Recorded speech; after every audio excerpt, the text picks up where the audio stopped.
Halo semuanya, hari ini kita akan mulai pelajaran kita yaitu psikologi pendidikan. Nah, jadi langsung saja kita masuk ke dalam psikologi pendidikan. Apa itu pengertian dari psikologi pendidikan? Psikologi pendidikan adalah psikologi bisa kita dapat dari bahasa Greek ataupun bahasa Yunani yaitu psyche dan logos. Psyche berarti jiwa, logos berarti ilmu. Jadi psikologi yaitu ilmu jiwa.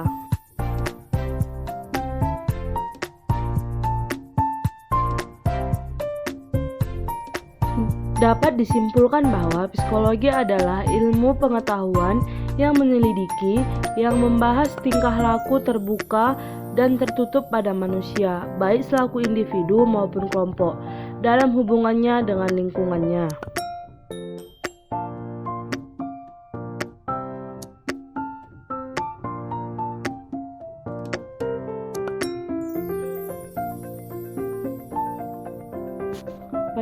Pendidikan yang berasal dari kata didik yang artinya memelihara dan memberi latihan.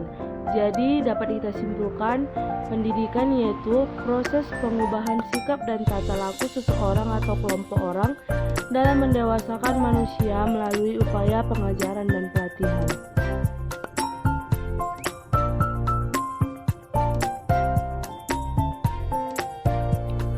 Dapat disimpulkan bahwa psikologi pendidikan adalah aplikasi atau penerapan prinsip-prinsip psikologi dalam dunia pendidikan. Batasan ini bersifat abstrak. Yang kedua, psikologi pendidikan adalah aplikasi atau penerapan prinsip-prinsip ilmiah tentang tingkah laku manusia dalam dunia pendidikan. Dan yang ketiga yaitu psikologi pendidikan adalah aplikasi atau penerapan prinsip-prinsip ilmiah tentang tingkah laku manusia yang mempengaruhi pada pendidikan formal atau sekolah.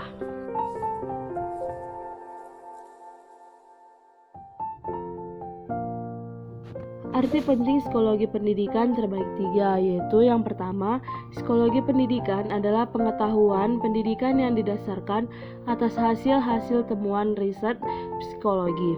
Yang kedua, hasil-hasil temuan riset tersebut dirumuskan sedemikian rupa hingga menjadi konsep-konsep teori dan metode-metode serta strategi yang utuh. Dan yang ketiga yaitu konsep, teori, metode, dan strategi tersebut kemudian disistematiskan sedemikian rupa hingga menjadi repertoire of resource.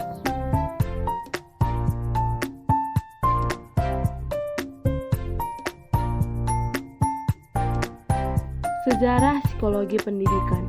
Johann Friedrich Herbart adalah seorang filosof dan pengarang kenamaan yang lahir di Oldenburg, Jerman pada tanggal 4 Mei 1776. Beliau merupakan bapak psikologi pendidikan yang konon menurut sebagian ahli masih merupakan disiplin sempalan psikologi lainnya itu.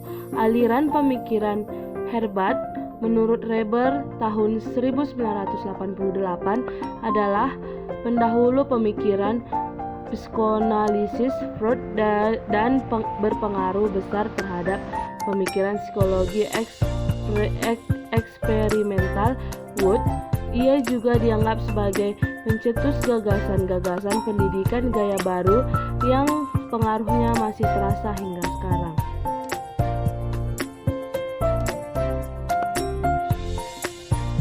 Ruang lingkup dari psikologi pendidikan terbagi menjadi 3. Yang pertama, belajar meliputi teori-teori, prinsip-prinsip, dan ciri-ciri khas perilaku belajar siswa, dan sebagainya.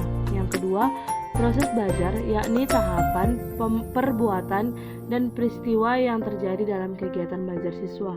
Yang ketiga, situasi belajar, yakni suasana dan keadaan lingkungan baik bersifat fisik maupun non-fisik yang berhubungan dengan kegiatan belajar siswa.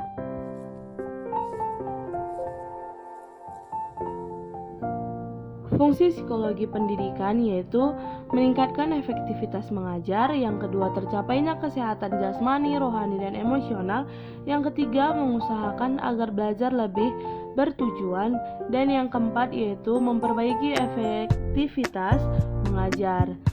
Jadi sekian dari pembelajaran kita hari ini. ini. Semoga apa yang telah kita pelajari dari video pembelajaran kita hari ini dapat bermanfaat buat kita semuanya.